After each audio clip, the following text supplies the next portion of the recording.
નાનકડા એવા ગામમાં રાતના અંધારામાં સ્ટ્રીટ લાઇટના ઝાંખા પ્રકાશમાં કશુંક શોધી રહી હતી. વાકી વળીને એ નીચે કશુંક શોધવાનો પ્રયત્ન કરે, પણ એને જડતું નહોતું. અને ત્યાંથી પસાર થતા 2-3 ગ્રામવાસીઓએ આ જોયું અને એમ થયું કે આ માજીનું કશુંક ખોવાઈ ગયું છે, અમારે મદદ કરવી જોઈએ. એટલે એ પણ શોધાવા લાગ્યા અને પૂછ્યું કે માજી, શું ખોવાયું છે, શું શોધો છો?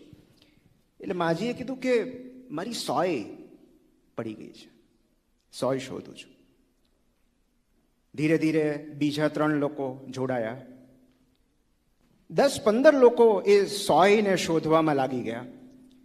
10 મિનિટ, 15 મિનિટ, 20 મિનિટ, 25 મિનિટ પછી એક ડાહ્યા માણસે કીધું કે નહીં માજી, આ શેરી ખૂબ મોટી છે અને સોય તો સાવ ઝીણી હોય, એમ નહીં જડે.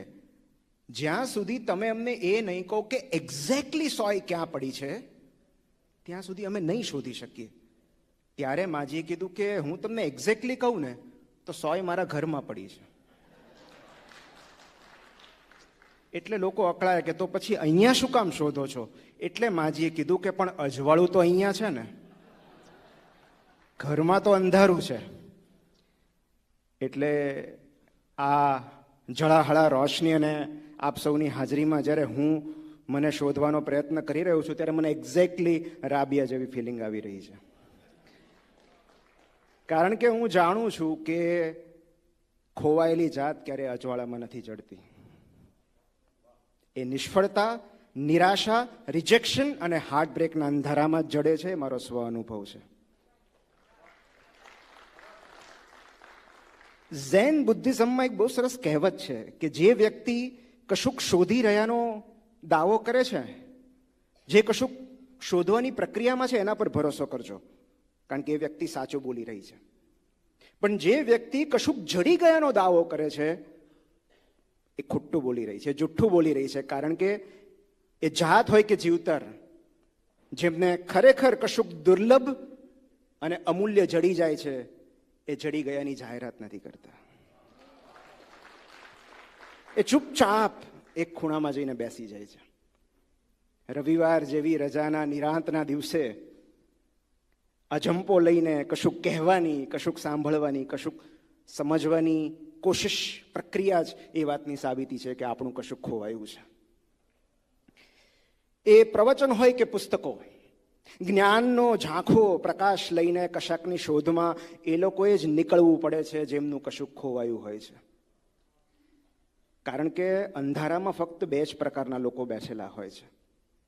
એક તેઓ જેમને બધું જડી ગયું હોય છે, અને બીજા તેઓ જેમને ખબર જ નથી હોતી કે એમનું કશુંક ખોવાયું છે.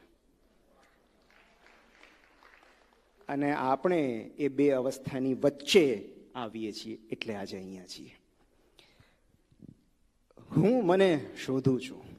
આમ તો વિષય નથી, એક મથામણ છે, અવિરત ચાલતી, છેલ્લા શ્વાસ સુધી ચાલતી મથામણ છે. ફરિયાદ નથી, કબૂલાત છે. કારણ કે આ એક જ એવી ઘટના છે કે જે લાપતા થયાની ફરિયાદ આપણે કોઈને કરી નથી શકતા. એવું કોઈ પોલીસ સ્ટેશન નથી જ્યાં આપણે જાત ખોવાયાની FIR નોંધાવી શકીએ. તો આજે જ્યારે 41 વર્ષ પછી જીવનના મારે જો આ વિશે વાત કરવાની હોય તો આ વાતને હું 2 ભાગમાં વિભાજિત કરીશ. એક એવી જાત જે મને સાવ અનાયાસે અને આકસ્મિક રીતે જડી ગઈ છે, અને જે જાત જડી ગઈ એટલે હું તમારી સામે ઊભો છું. અને બીજી એ જાત જે હજુ શોધવાની બાકી છે. પણ મારે સૌથી પહેલા તમને એ જાતની વાત કરવી છે જે મેં ક્યારેય શોધેલી નથી અને છતાંય મને જડેલી છે. ત્યારે મને રિયલાઇઝ થયું કે એવું ઘણું બધું હોય છે જે આપણે સતત શોધ્યા કરીએ છીએ અને છતાં આપણને જડતું નથી. એની સામે એવું પણ ઘણું બધું હોય છે જે ક્યારેય શોધવાનો આપણે પ્રયત્ન નથી કર્યો હતો અને છતાં આપણને જડી જાય છે. એ જાત લઈને આજે હું તમારી સામે ઊભો છું. કારણ કે જો એ જાત મને જડી ન હોત તો આજે હું અહીંયા ન હોત. એક એવો બ્રાઇટ વિદ્યાર્થી જેને ક્યારેય 95થી ઓછા પર્સન્ટેજ નથી આવ્યા. આ વાત હું પૂરી સભાનતા અને જવાબદારી સાથે કહું છું કે વધુ પડતી ઉજ્જવળ શૈક્ષણિક કારકિર્દી ક્યારેક એક વિદ્યાર્થીનું જીવન બરબાદ કરી નાખે છે. કારણ કે એ પોતાના બ્રાઇટ એકેડેમિક કેરિયર સિવાય બીજું કશું વિચારી જ નથી શકતો. અને હું એનો જીવતો જાગતું ઉદાહરણ છું. કારણ કે જે એવરેજ સ્ટુડન્ટ હોય એને ખબર છે કે જીવનના ઘણા બધા પાસા છે, પણ જેના માટે એનું એકેડેમિક કેરિયર જ સર્વસ્વ છે, એને ખબર નથી હોતી કે રમતગમતનું પણ મહત્વ છે, કલા, સાહિત્ય, નાટકોનું પણ મહત્વ છે, મ્યુઝિકનું પણ મહત્વ છે.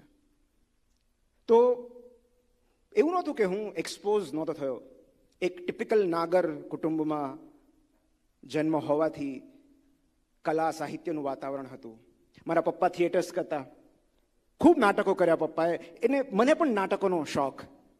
આજની તારીખે મને નાટકો જોવા ગમે. પપ્પા ક્રિકેટ રમતા એટલે ક્રિકેટનો શોખ. જયરાજ અંકલ છે અહીંયા, મારા કાકા અહીંયા છે, મારી કઝિન સિસ્ટર્સ, ગરબા, સંગીત. તો એ વાતાવરણમાં રહેવા છતાં પણ મારા માટે એકમાત્ર ધ્યેય મારું એકેડેમિક કેરિયર હતું, કારણ કે મારે ડૉક્ટર બનવું હતું. And I was so blinded by that vision. હું એવા ભ્રમમાં હતો કે જો સમાજમાં મારે મારી ઓળખ પ્રસ્થાપિત કરવી હશે, આદર મેળવવો હશે, તો મારે ડૉક્ટર બનવું પડશે. And I was fine with that. 10મા ધોરણમાં સેન્ટરમાં રેન્ક હતો, બોર્ડમાં પણ હતો, પણ મારા માટે જીવનનો એકમાત્ર ઉદ્દેશ્ય, એકમાત્ર ઓળખ ડૉક્ટર બનવાની હતી. MBBS પછી મને MS-માં એડમિશન મળ્યું. સો આઈ વોન્ટેડ ટુ બી અ સર્જન. 5 વર્ષ પછી મેં સર્જરીમાં એડમિશન લીધું ભાવનગર મેડિકલ કોલેજ, અને 3 વર્ષ મેં સર્જરીમાં રેસિડન્સી કરી. લગભગ 8 વર્ષ, 8.5 વર્ષ પછી હું જ્યારે સર્જન થયો ત્યારે મને મારી જ કોલેજમાં આસિસ્ટન્ટ પ્રોફેસર તરીકેની જોબ મળી ગઈ, secure government job. And I was happy at that time. પણ 6 મહિના પછી મને એવું લાગ્યું કે નહીં, હજી કંઈક ખૂટે છે, મારી અંદર કંઈક ખાલીપો છે. સંતુષ્ટ નથી હું આ અવસ્થાથી. એટલે મને થયું કે મારે હવે આગળ જવું છે, મારે યુરોલોજિસ્ટ બનવું છે. ત્યારે એવું હતું કે યુરોલોજિસ્ટ બનવા માટે તમારે એક કોમન એન્ટ્રન્સ ટેસ્ટ આપવી પડે, જેને CET-SS કહેવાય, common entrance test for super speciality. So I wanted to become a super specialist. કેવી મજા આવે કહેવાની, સુપર સ્પેશિયાલિસ્ટ છું. તો મેં એક્ઝામ આપી, અને મેં હમણાં જ કીધું એમ કે સરસ્વતી માતાની કૃપાથી ક્યારેય વિદ્યામાં મને ક્યારેય કોઈ પ્રોબ્લેમ નથી આવ્યો. હું આખા મુંબઈ સેન્ટરમાં સેકન્ડ હતો કોમન એન્ટ્રન્સમાં. મેં પણ આવી તાળીઓ પાડેલી. પણ ત્યારે મને ખબર નહોતી કે માત્ર રેન્ક મેળવવાથી કશું નથી થતું. તો જે દિવસે મારું રિઝલ્ટ આવ્યું CET-SSનું, આઈ વોઝ શ્યોર કે મને કોઈ મોટી હોસ્પિટલમાં ફેલોશિપ મળી જશે. પેલું મુન્નાભાઈમાં કહે છે ને, લીલાવતી આર લઉં, એ રીતે મને એમ હતું કે જસલોક અને લીલાવતી. તો જસલોકમાં યુરોની 2 સીટ હતી અને લીલાવતીમાં 1 સીટ હતી. તો મને થયું કે હું મુંબઈમાં સેકન્ડ છું અને 3 સીટ તો 2 પ્રાઇમ હોસ્પિટલમાં છે, તો ડેફિનેટલી મને નહીં આપે તો કોને એડમિશન આપશે.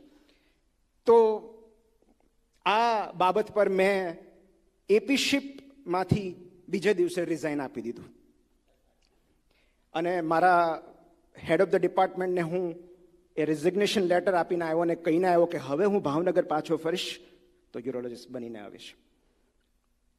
મને ખબર નહોતી કે આગળનો રસ્તો બહુ સંઘર્ષવાળો છે.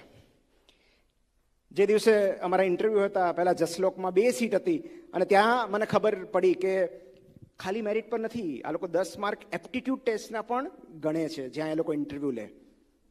અને એ જ્યારે રિઝલ્ટ આવ્યું ત્યારે મને ખબર પડી કે 2 સીટમાં મારું સિલેક્શન નથી, બીજા કોઈ 2 કેન્ડિડેટને સિલેક્ટ કરવામાં આવેલા. એન્ડ મેં મારી વાઈફને કીધું કે તો આપણે ચાલ લીલાવતી જઈએ, કારણ કે સેમ ડે ઇન્ટરવ્યૂ હતા. તો અમે બપોરે લીલાવતીમાં પહોંચ્યા, ઇન્ટરવ્યૂ આપ્યો, અને અમે એની કેન્ટીનમાં હું ને મારી વાઈફ બેઠા હતા. તો અમારી એક્ઝેક્ટ બાજુમાં મંદિરા બેદી અને મનોજ વાજપેયી કોફી પી રહ્યા હતા. મેં મારી વાઈફને કીધું, boss, I am going to treat celebs.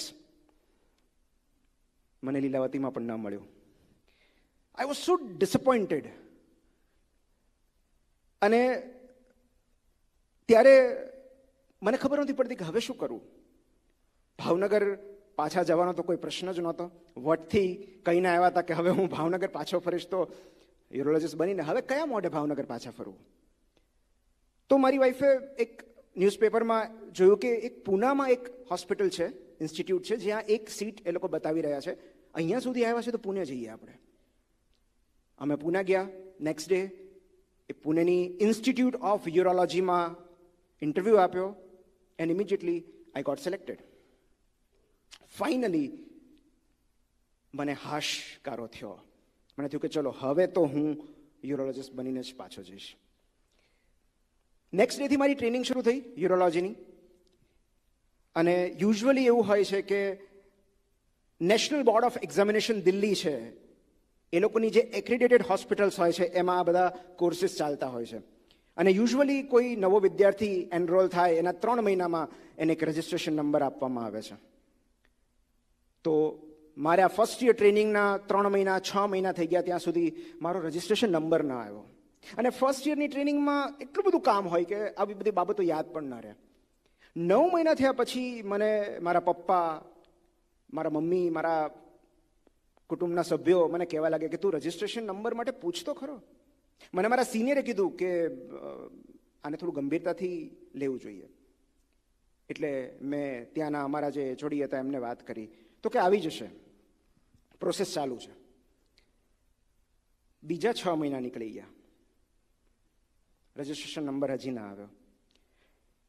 1 વર્ષ ને લગભગ 3 મહિના પછી જ્યારે મારી અકળામણ, અજંપો વધવા લાગ્યો ત્યારે એક દિવસ મારાથી ન રહેવાયું અને મેં બહુ રૂડલી એડમિન જોડે વાત કરી કે તમે મને સાચું કહો કે શું છે. અને ત્યારે એમણે મને કીધું કે નિમિતભાઈ, પ્રોબ્લેમ એવો છે કે આપણું હોસ્પિટલનું એક્રેડિટેશન સમાપ્ત થઈ ગયું છે અને રિન્યુઅલ માટેનું ઇન્સ્પેક્શન એ લોકો ના પાડે છે. એટલે મેં કીધું મારે શું કરવાનું? તો કે અત્યારે અમને ખબર નથી. અને એ હાર્ટબ્રેક, કદાચ ગર્લફ્રેન્ડનું હાર્ટબ્રેક તો હજી સહન થાય,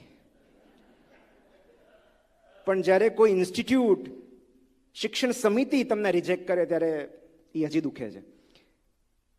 મેં નેશનલ બોર્ડ ઓફ એક્ઝામિનેશનમાં ફોન કર્યો બીજે દિવસે અને મને એવો જવાબ મળ્યો કે સાહેબ, આપણે આપણા બાળકનું એડમિશન કરાવીએ ને સ્કૂલમાં તો એ સરકાર માન્ય છે કે નહીં ચેક કરાવી લઈએ. તમે આમનામ એડમિશન કઈ રીતે લઈ લીધું? અને ત્યારે મને ખબર પડી કે હું આટલું બધું શું કામ ભણ્યો, શું અર્થ છે આ ભણતરનો. ફાઇનલી મેં વિધિવત કાગળ લખ્યો આ સમસ્યા રજૂ કરતો. અને કારણ કે 1.5 વર્ષ થઈ ગયું હતું ટ્રેનિંગને, તો હર્નિયા, એપેન્ડિક્સ, ગોલબ્લેડર, જે સર્જરી હું ભૂલી ગયેલો એ તો હું પાછળ છોડીને આવેલો જનરલ સર્જરીમાં. અને જે ઓલરેડી ટ્રેનિંગ, યુઆરએસ, પીસીએનએલ, જે સર્જરીસમાં હું તાલીમ લઈ રહ્યો હતો એના કોર્સ માટે મારી એલિજિબિલિટી ક્વેશ્ચનેબલ હતી. અને મને હજી યાદ છે દિવસ 5 સપ્ટેમ્બર 2011, જ્યારે અમારા પૂનાના ઘરમાં national board of examination, highest authority દિલ્હીમાંથી મને કાગળ આપવામાં આવ્યો and that was the rejection letter. કે વીકલી યાત્રાનો ખ્યાલ છે. પછી શું કરવું, ક્યાં જવું? આઈ થિંક ટીચર્સ ડે હતો. શિક્ષક દિનના દિવસે એક એવો વિદ્યાર્થી જેને એજ્યુકેશન સિસ્ટમમાં ભરપૂર ભરોસો છે, જેણે બાળપણથી શિક્ષણને પૂજ્યું છે, એની સાથે આવો વિશ્વાસઘાત થવાનું કોઈ જ કારણ નહોતું. ત્યારે મનમોહન સિંહ પીએમ હતા અને ગુલામ નબી આઝાદ હેલ્થ મિનિસ્ટર હતા. તો ખૂબ બધા પોલિટિકલ કનેક્શન્સ લગાડ્યા. રાહુલ ગાંધીને કરેલો મેલ હજી મારી પાસે પડ્યો છે કે એક વિદ્યાર્થીને અન્યાય થઈ રહ્યો છે, એના ભવિષ્ય સાથે ચેડા થઈ રહ્યા છે. પણ અલ્ટિમેટલી જિંદગીના કેટલાક સંજોગો એવા હોય છે જેમાં તમે કશું જ કરી શકતા નથી. અને મારા માટે એક એવો જ તબક્કો હતો. તો હવે ક્યાં જવું?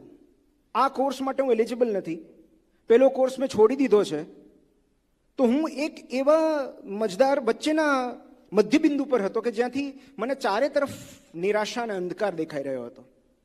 અને ફાઇનલી 1.5 વર્ષની ઓફિશિયલ ટ્રેનિંગ પછી મેં હોસ્પિટલ જવાનું છોડી દીધું, કારણ કે કોઈ અર્થ જ નહોતો. જો મને ડિગ્રી જ નથી મળવાની, મને એ લોકો એક્ઝામમાં અપિયર જ થવા નથી દેતા, તો આ તાલીમનો શું અર્થ છે?